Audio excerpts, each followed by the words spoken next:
Meu filho de 10 anos mandou 5 crianças para o hospital, e todo mundo está orgulhoso dele. A ligação veio durante meu intervalo de almoço, a voz da enfermeira da escola tensa com algo entre pânico e admiração. Senhor Holloway, você precisa vir imediatamente. 5 crianças foram transportadas para o County Medical, e seu filho está envolvido. Larguei meu sanduíche e corri para minha caminhonete, minhas mãos tremendo tão forte que mal conseguia colocar a chave na ignição. 5 crianças. Meu filho Caleb tinha 10 anos, magro para a idade, o tipo de criança que ainda dormia com luz noturna e chorava durante vídeos de resgate de animais. O que quer que tivesse acontecido, não podia ser o que minha mente estava imaginando, enquanto violava todos os limites de velocidade entre meu escritório e a escola elementar Riverside. O estacionamento era um caos. 3 ambulâncias ainda estavam com as portas abertas, paramédicos carregando equipamento enquanto pais gritavam perguntas para a equipe da escola. Avistei o diretor Vega parado perto da entrada com 2 policiais, o rosto pálido e cansado. Quando me viu se aproximando, algo cintilou pela expressão dele que não consegui identificar. Não raiva ou acusação, mas algo mais próximo de perplexidade atordoada. Ele me direcionou para dentro sem falar, e seguiu o oficial através de corredores cheios de estudantes confusos, sendo conduzidos de volta para salas de aula por professores sobrecarregados, tentando manter ordem. O consultório da enfermeira cheirava a antisséptico e medo. Caleb estava sentado na mesa de exame com um cobertor enrolado nos ombros, apesar da sala estar quente. Os óculos dele estavam rachados, uma lente completamente estilhaçada, e a mão direita estava envolta em gás e mostrando manchas de sangue vazando através. Ele olhou para cima quando entrei e vi algo nos olhos dele que fez meu estômago cair. Não medo ou culpa, mas um tipo de satisfação sombria que pertencia ao rosto de alguém muito mais velho. Alguém que tinha tomado uma decisão que sabia custaria tudo, mas tinha tomado de qualquer jeito. Me ajoelhei na frente dele e perguntei se estava bem, minha voz saindo mais firme do que me sentia. Ele assentiu lentamente e me disse que achava que sim, que a mão doía, mas nada mais. A enfermeira, senhora Kapoor, me puxou de lado e explicou em voz baixa que Caleb tinha ferido 5 estudantes, um criticamente, no que estava chamando de incidente no playground. Ela disse que os detalhes estavam obscuros, mas que Caleb estava se defendendo e possivelmente defendendo outros. As palavras soavam ensaiadas, como se tivesse sido orientada sobre o que dizer e o que deixar de fora. Ela olhou para Caleb com uma expressão que nunca tinha visto no rosto de uma enfermeira escolar antes. Algo entre respeito e preocupação. O diretor Vega entrou com o oficial Hayes e uma mulher de roupas civis que se apresentou como detetive Amara Foster. Ela tinha o rosto gentil de alguém que passou anos trabalhando com crianças, mas os olhos eram afiados enquanto avaliava a cena. Ela perguntou se poderíamos falar em particular, e olhei para Caleb, que assentiu, e disse que eu deveria ouvir o que aconteceu. A detetive nos levou para a sala de conferências do diretor, onde um laptop estava aberto mostrando filmagens de segurança de múltiplos ângulos. Ela me avisou que o conteúdo era perturbador antes de apertar play. A filmagem mostrava o playground durante o recreio da tarde. Avistei Caleb imediatamente sentado sozinho em um banco, lendo um livro como sempre fazia. Ele sempre foi solitário, preferindo livros a esportes, observação à participação. Então, 5 garotos mais velhos se aproximaram dele e reconheci-o da frente. Dominic Archer, 12 anos, reprovado 2 vezes. O tipo de criança cujos pais contratavam advogados antes da escola, sequer poder ligar sobre problemas de comportamento. Tinha visto ele intimidando crianças menores antes, e reportado só para ser informado por Vega que Dominic vinha de uma família proeminente que doava generosamente para a escola. Os garotos cercaram Caleb, e mesmo sem áudio, podia vê-los provocando. Dominic pegou o livro de Caleb e jogou em direção à cerca. Quando Caleb se levantou para recuperá-lo, Dominic o empurrou de volta para baixo. Os outros garotos riram, formando um círculo mais apertado. Agarrei a borda da mesa de conferência enquanto assistia meu filho tentar sair 3 vezes, cada tentativa bloqueada pelo grupo. Então, Dominic puxou algo do bolso, e a detetive Foster pausou o vídeo para dar zoom. Era um isqueiro. Dominic estava abrindo e fechando ele, trazendo a chama perto do rosto de Caleb, enquanto os outros garotos o seguravam no lugar. Minha visão estreitou enquanto Foster retomou a filmagem. A linguagem corporal de Caleb mudou completamente no próximo quadro. Ele parou de tentar sair e ficou perfeitamente imóvel. E reconheci aquela imobilidade de algum lugar profundo da minha própria infância. Aquele momento quando o medo se transforma em decisão. Quando você entende que sobreviver significa lutar. O que aconteceu em seguida se desenrolou tão rápido que Foster teve que desacelerar a reprodução para 1/4 da velocidade. Caleb agarrou o pulso de Dominic, torceu de uma forma que me fez estremecer, e mandou o isqueiro voando. Então ele se moveu. Nunca tinha visto meu filho se mover assim. Ele não estava selvagem ou em pânico. Ele era preciso. Ele acertou a palma na ponta do nariz de Dominic com força suficiente para ver sangue espirrar pela tela. Quando o segundo garoto o agarrou por trás, Caleb deixou cair o peso e o jogou por cima do ombro em um terceiro garoto. Ambos caíram pesado. O 4º garoto balançou na cabeça de Caleb, mas meu filho se abaixou e varreu as pernas dele, mandando ele bater no banco. O 5º garoto começou a correr, mas Caleb o pegou e acertou o joelho no estômago do garoto, dobrando ele ao meio. A coisa toda durou talvez 15 segundos. Quando terminou, Dominic estava no chão segurando o rosto. 2 garotos estavam emaranhados juntos, gemendo. Um estava enrolado ao redor do estômago, vomitando, e o último estava mancando, agarrando a perna. Caleb ficou no centro da carnificina, olhando para as juntas, sangrando como se não reconhecesse as próprias mãos. Então ele caminhou calmamente para onde o livro tinha caído, pegou e sentou de volta no banco para continuar lendo. Ainda estava sentado lá quando professores finalmente chegaram, atraídos pelos gritos. A detetive Foster parou a filmagem e me perguntou diretamente se tinha ensinado Caleb a lutar. Disse que não sabia de onde ele aprendeu aqueles movimentos, que nunca tinha visto ele demonstrar qualquer tipo de violência antes. Ela puxou um bloco de notas e me contou algo que fez meu mundo inclinar. As técnicas de Caleb eram consistentes com Krav Maga, um sistema de autodefesa israelense usado por militares e aplicação da lei. Alguém tinha treinado ele extensivamente, e aquele treinamento mostrava disciplina e controle que não combinava com o perfil de uma criança violenta. Ela perguntou novamente onde Caleb poderia ter aprendido aquelas habilidades. Pensei sobre os últimos 6 meses, sobre as atividades extracurriculares de Caleb. Ele tinha estado frequentando o que achei que eram aulas de arte no centro comunitário 3 dias por semana. A mãe dele tinha matriculado ele antes de morrer 8 meses atrás, e continuei levando porque parecia ajudar com o luto dele. Mas nunca tinha realmente entrado. Só o deixava e buscava. Contei isso à detetive Foster, e ela fez uma anotação enquanto trocava um olhar com o diretor Vega, que sugeria que já suspeitavam de algo. Voltamos para o consultório da enfermeira onde Caleb esperava. Perguntei diretamente sobre as aulas de arte, e ele me olhou com aqueles olhos velhos demais e disse que não eram aulas de arte. Era um treinamento de autodefesa. A mãe tinha matriculado ele depois que ficou doente, depois que sabia que não estaria por perto para protegê-lo. Ela tinha feito ele prometer não me contar, porque sabia que eu objetaria. Sabia que diria que 10 anos era jovem demais para aquele tipo de treinamento. A voz de Caleb quebrou quando explicou que a mãe tinha dito que algumas pessoas não lutariam justo e ele precisava saber como se proteger quando ninguém mais podia. O nome do instrutor era Elijah Soto, um ex-instrutor de combate das Forças de Defesa de Israel, que administrava um pequeno estúdio no porão do centro comunitário. A detetive Foster o procurou no celular e me mostrou o site dele. O estúdio se especializava em ensinar populações vulneráveis, crianças com deficiências, vítimas de abuso, qualquer um que precisasse de habilidades de defesa reais, ao invés de artes marciais esportivas. Foster disse que precisaria entrevistar Soto, mas pela filmagem, ele tinha treinado Caleb exatamente como anunciado. Aquelas não eram técnicas agressivas, eram projetadas para neutralizar ameaças eficientemente e escapar. O diretor Vega pigarreou e explicou por que 5 crianças estavam no hospital. Dominic Archer tinha nariz quebrado e osso orbital fraturado que exigia cirurgia. 2 garotos tinham concussões de bater no chão. 1 tinha ombro deslocado. O 5º tinha costelas fraturadas do golpe de joelho de Caleb. A voz de Vega era cuidadosamente neutra enquanto listava esses ferimentos. Mas peguei a beirada de algo mais por baixo. Ele disse que o conselho escolar estava se reunindo em sessão emergencial para determinar as consequências de Caleb. Que assalto dessa severidade tipicamente significava expulsão e acusações criminais independente de provocação. Senti minha própria raiva crescendo. Então perguntei a Vega se estava seriamente considerando expulsar meu filho por se defender de 5 garotos, um armado com isqueiro, depois da própria administração de Vega ter ignorado meus relatórios sobre a intimidação de Dominic por 2 anos. A máscara profissional do diretor rachou ligeiramente, e ele admitiu que os pais de Dominic já estavam ameaçando ação legal contra a escola e nossa família. Gerald e Patricia Archer eram ambos advogados corporativos que deixaram claro que nos enterrariam em processos, a menos que Caleb enfrentasse consequências. Vega parecia exausto enquanto explicava a realidade política de que às vezes fazer a coisa certa não era possível quando dinheiro e poder se alinhavam contra você.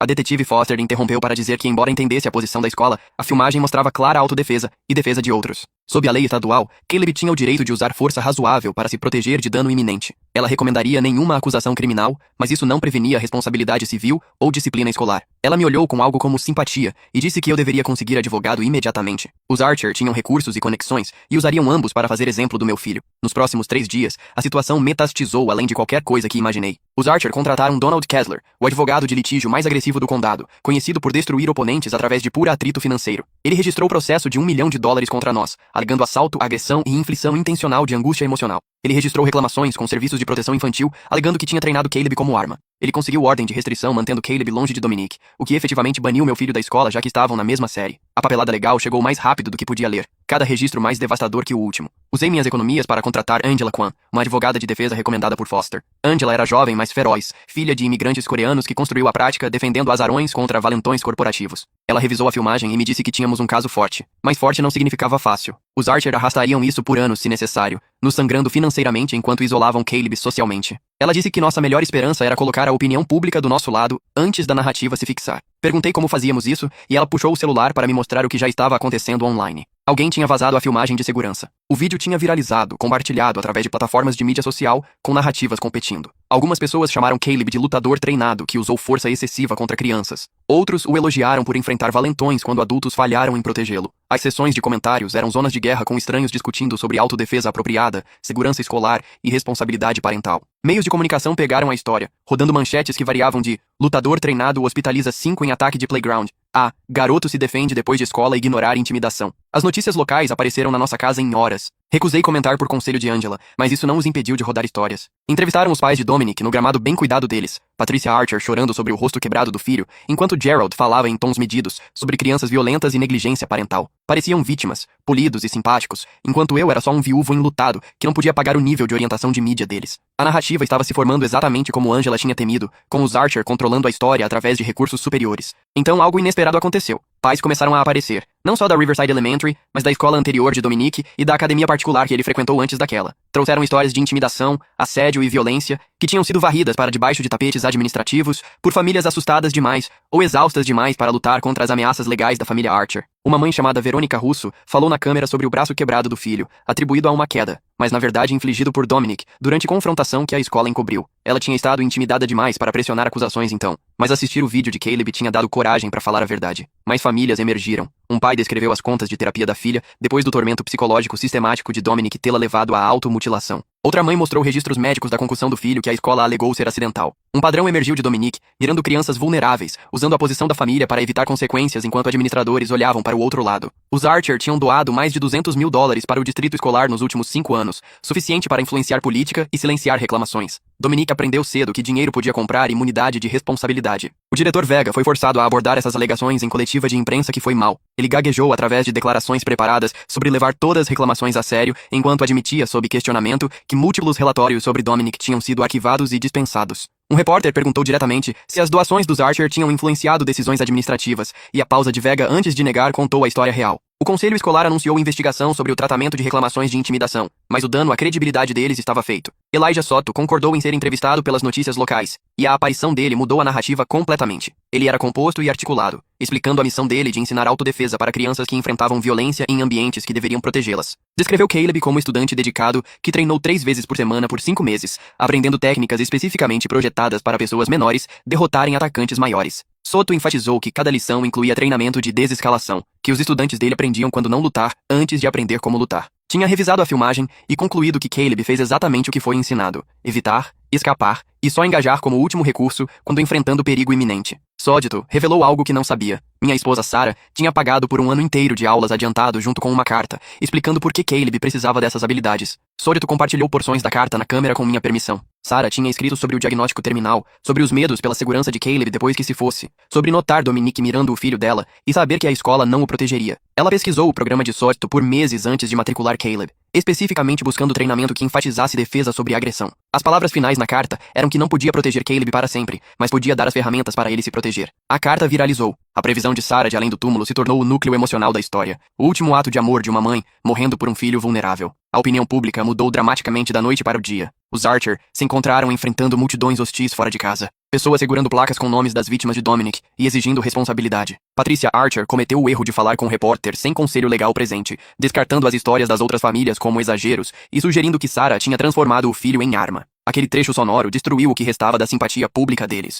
A reunião emergencial do conselho escolar sobre a expulsão de Caleb se tornou referendo público sobre falha sistêmica. Mais de 300 pessoas lotaram o auditório, a maioria vestindo camisas azuis que diziam "Proteja nossas crianças", em solidariedade com Caleb. Pai após pai falou durante comentário público, detalhando como a administração falhou em abordar intimidação enquanto protegia doadores ricos. Professores quebraram fileiras para admitir que foram instruídos a não documentar incidentes envolvendo Dominique. Uma conselheira escolar renunciou durante a reunião, citando conflito moral com políticas que priorizam doações sobre segurança de estudantes. Quando foi minha vez de falar, trouxe o relatório hospitalar da visita de Caleb após o incidente. O médico tinha documentado feridas defensivas, hematomas nos braços de Caleb consistentes com ser agarrado e segurado, marcas de queimadura no antebraço de onde o isqueiro fez contato antes dele desarmar Dominique. Evidência de que meu filho tinha sido torturado, não só ameaçado, nos segundos antes de ter lutado de volta. Segurei fotos ampliadas desses ferimentos e perguntei ao conselho diretamente se acreditavam que um menino de 10 anos deveria ter se submetido a ser queimado ao invés de se defender. O conselho votou unanimemente para não expulsar Caleb. Eles o colocaram em licença administrativa pendente conclusão da investigação,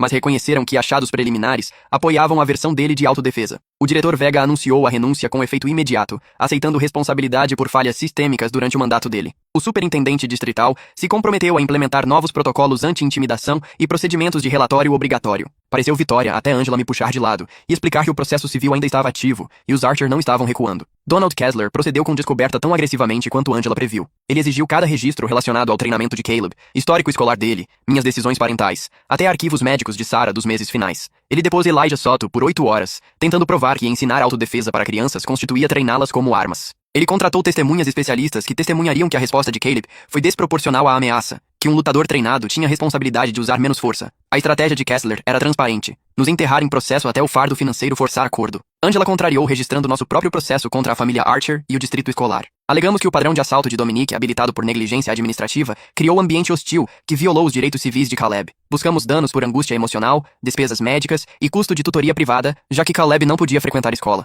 Mais importante, exigimos contabilidade completa das doações dos Archer e qualquer correspondência sugerindo arranjos quid pro quo com administradores escolares. Angela disse que podíamos não ganhar, mas tornaríamos o processo de descoberta caro para ambos réus. Os depoimentos foram brutais. Patricia Archer chorou durante o dela inteiro, se retratando como mãe devotada, surpreendida por acusações contra o filho. Gerald Archer era frio e calculado, não admitindo nada enquanto sugeria que tudo era resultado de ciúmes de famílias menos bem-sucedidas. O depoimento de Dominic durou só 1 hora antes dos advogados dele terminarem. O garoto não mostrou remorso, descrevendo o incidente do playground como combate mútuo e alegando que Caleb o atacou sem provocação. As mentiras dele eram confiantes e bem ensaiadas, a performance de alguém que nunca enfrentou consequências reais. O depoimento de Caleb foi mais difícil de assistir do que esperava. Kessler tentou toda a tática para quebrá-lo, sugerindo que a mãe dele ensinou a resolver problemas com violência, insinuando que encorajei a luta, perguntando repetidamente se tinha gostado de machucar aqueles garotos. Caleb respondeu cada pergunta em monotom, o afeto completamente plano, até Kessler cometer o erro de chamar a decisão de Sarah de matriculá-lo em aulas de autodefesa de paternidade imprudente. Meu filho olhou diretamente para o advogado e disse em voz clara que a mãe dele salvou a vida dele, que sem a previsão dela, teria sido queimado e espancado enquanto adultos debatiam responsabilidade.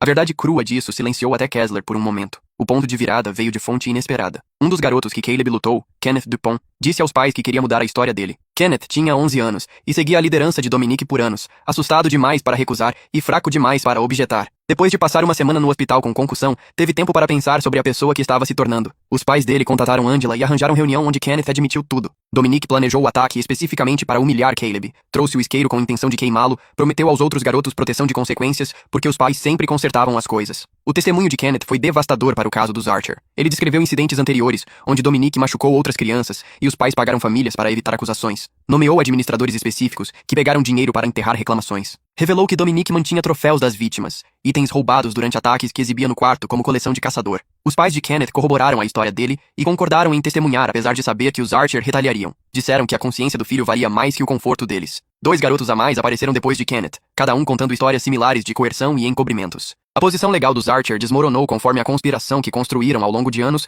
se desenrolou em testemunho juramentado. Kessler tentou desacreditar os garotos como testemunhas orientadas, mas os relatos eram detalhados e consistentes demais. Angela arquivou para julgamento sumário, argumentando que nenhum júri razoável poderia achar Caleb responsável quando 5 conspiradores planejaram e executaram um assalto com arma. O juiz concordou, descartando o processo dos Archer com preconceito e nos concedendo honorários de advogado. A investigação criminal que seguiu mirou os Archer e vários administradores escolares. Dominic, como juvenil, enfrentou acusações em tribunal de família por assalto com arma. Os pais enfrentaram acusações de conspiração pelo papel em encobrir o padrão de violência dele. O diretor Vega e 2 membros do conselho foram acusados de aceitar subornos para influenciar ações oficiais. O superintendente renunciou sob pressão e a administração distrital inteira foi colocada sob supervisão estadual. O que começou como autodefesa de um garoto expôs corrupção institucional que floresceu por anos. O julgamento se tornou notícia nacional. Court TV cobriu ao vivo e analistas legais debateram responsabilidade parental por violência de crianças e responsabilidade institucional por abuso habilitado. A promotoria apresentou evidência esmagadora da conspiração, incluindo e-mails entre Patricia Archer e administradores discutindo pagamentos específicos amarrados a incidentes específicos.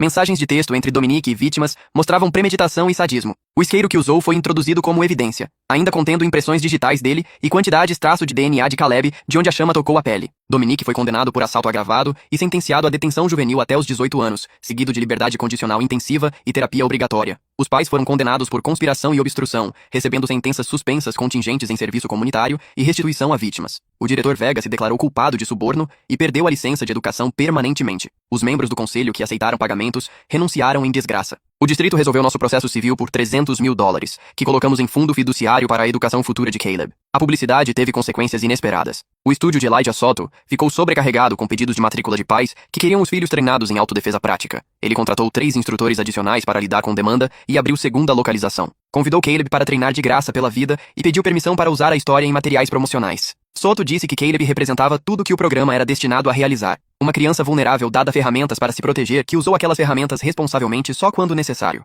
Outros instrutores de autodefesa entraram em contato querendo estudar o caso de Caleb. Disseram que a filmagem tinha se tornado ferramenta de ensino para demonstrar força apropriada em conflitos assimétricos. Pesquisadores universitários pediram entrevistas para estudar a psicologia de crianças treinadas enfrentando violência. Uma editora de livros ofereceu contrato para nossa história. Tudo parecia surreal. Essa atenção por algo que nunca deveria ter acontecido. Fama por sobreviver o que deveria ter sido prevenido. Caleb lutou com as consequências de formas que não antecipei. Tinha sido celebrado por violência mesmo que a própria violência o traumatizou. Tinha pesadelo sobre a luta. Acordava chorando sobre se machucou aqueles garotos demais. A terapeuta explicou que o treinamento de Caleb criou desconexão entre capacidade e disposição. Que saber como machucar pessoas não tornava machucá-las mais fácil emocionalmente. Ela disse que os pesadelos eram na verdade saudáveis, evidência de que não tinha se dessensibilizado à violência, apesar de ser forçado a usá-la. Passamos meses em terapia familiar, processando a morte de Sarah e a luta de Caleb como traumas entrelaçados. Percebi que tinha estado tão focado em sobrevivência prática depois de perder minha esposa, que perdi o afogamento emocional de Caleb. Ele esteve treinando para violência enquanto lamentava a mãe, aprendendo a lutar enquanto aprendia a estar sozinho.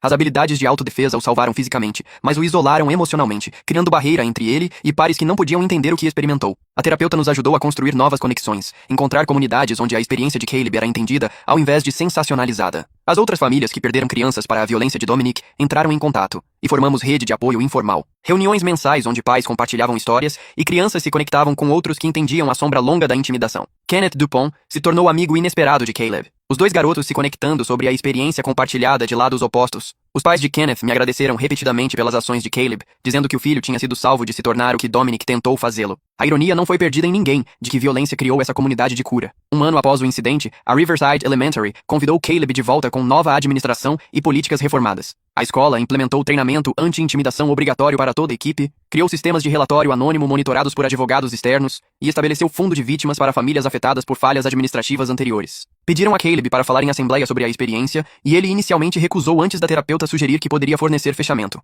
Deixei a decisão para ele e, após uma semana de consideração, concordou. A assembleia estava lotada com estudantes, pais e mídia. Caleb ficou no pódio parecendo pequeno atrás do microfone, os óculos rachados agora substituídos, mas as mãos ainda mostrando cicatrizes fracas daquele dia. Ele leu de observações preparadas, a voz firme enquanto explicava que não queria ser famoso por lutar, não queria que outras crianças achassem que violência era legal ou necessária. Disse que a mãe deu treinamento de autodefesa como último recurso, seguro para o pior cenário que esperou nunca aconteceria. Desejou que adultos o tivessem protegido para não ter que se proteger. Caleb olhou diretamente para os estudantes e disse algo que fez a sala ficar silenciosa. Explicou que espancar 5 crianças não o fez sentir forte, fez sentir aterrorizado e sozinho. Que saber que é capaz de machucar pessoas é fardo, não poder. Que toda noite desejou poder ter ido embora. Desejou que professores estivessem assistindo. Desejou que Dominic tivesse escolhido diferente. Disse que as cicatrizes nas mãos desapareceriam, mas a memória do que fez não, e carregaria aquele peso a vida inteira, mesmo que todos dissessem que estava certo em lutar. A assembleia terminou com ovação de pé que pareceu errada para mim. Essas pessoas estavam aplaudindo o trauma do meu filho, celebrando a maturidade forçada dele, transformando a sobrevivência em inspiração. Mas quando olhei para o rosto de Caleb,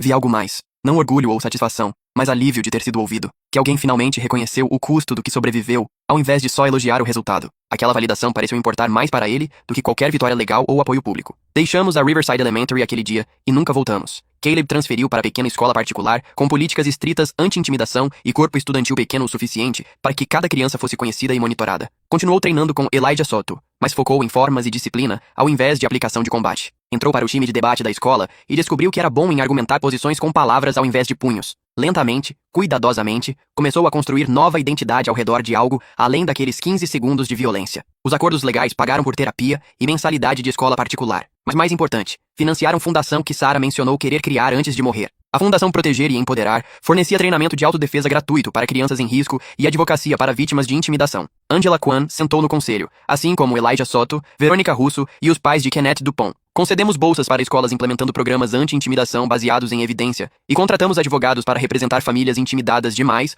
ou pobres demais para lutar contra falhas institucionais. Dominic Archer foi liberado de detenção juvenil após 3 anos de terapia intensa e programação de justiça restaurativa. Parte das condições de liberação incluíam escrever cartas de desculpa para cada vítima e se encontrar com elas se concordassem. Caleb declinou o encontro, mas leu a carta que Dominic enviou. Era longa e detalhada, reconhecendo incidentes específicos e aceitando responsabilidade sem desculpas. Caleb nunca respondeu, mas manteve a carta na gaveta da mesa. Quando perguntei por quê, disse que lembrava que pessoas podiam mudar, que o garoto que lutou não era a mesma pessoa mais, que talvez o sistema funcionou afinal, só não da forma que ninguém esperava. Anos depois, quando Caleb tinha 16 anos e se candidatando para faculdades, escreveu a redação de admissão sobre aquele dia. Não sobre a luta em si, mas sobre o presente final da mãe e o fardo de ser treinado para sobreviver violência. Escreveu sobre aprender que força não era medida em lutas ganhas, mas em lutas evitadas. Que coragem real significava viver com as consequências de ações necessárias, ao invés de celebrá-las. Submeteu a redação para a primeira escolha, uma escola conhecida por advocacia de justiça social e programas de resolução de conflito. Aceitaram ele com bolsa integral e nota de admissões dizendo que a perspectiva dele sobre violência e proteção era exatamente o que precisavam em líderes futuros. No dia que deixamos Caleb na faculdade, visitamos o túmulo de Sarah pela primeira vez em meses. Disse a ela em voz alta que o plano funcionou, que Caleb sobreviveu e prosperou apesar de tudo, que o treinamento de autodefesa que comprou o salvou aquele dia. Mas o presente real tinha sido ensiná-lo que sobrevivência não era suficiente, que precisava construir vida que valia proteger. Caleb ficou ao meu lado e disse simplesmente que desejou que pudesse ver quem se tornou. Que o garoto assustado que se preocupou encontrou a coragem não em lutar, mas em escolher quando não lutar. 10 anos após aquele incidente de playground, recebi mensagem de Kenneth Dupont. Tinha se tornado assistente social especializando em intervenção juvenil, trabalhando com crianças que foram valentões ou vítimas para quebrar ciclos antes de se tornarem permanentes. Disse que a disposição de Caleb de perdoá-lo, de ver além daquele dia para quem Kenneth poderia se tornar, mudou a trajetória da vida dele completamente. Queria que Caleb soubesse que as 5 crianças que foram para o hospital aquele dia, todas se tornaram pessoas melhores por causa do que aconteceu. Que às vezes os momentos mais violentos plantam sementes para o crescimento mais profundo. Caleb leu a mensagem de Kenneth e sorriu pela primeira vez em dias. Estava estressado sobre candidaturas de escola de pós-graduação, preocupado que o passado definiria o futuro. Mas as palavras de Kenneth lembraram que o passado não era jaula, era contexto. Que o garoto que lutou 5 atacantes aos 10 tinha se tornado o homem que dedicou a vida a prevenir lutas. E aquela transformação era o que importava. Não o vídeo viral ou os processos ou a fama, mas a escolha de transformar trauma em propósito, sobrevivência em serviço e violência em advocacia pela paz. Obrigado por assistir até o fim. Certifique-se de se inscrever e dar like para não perder o próximo.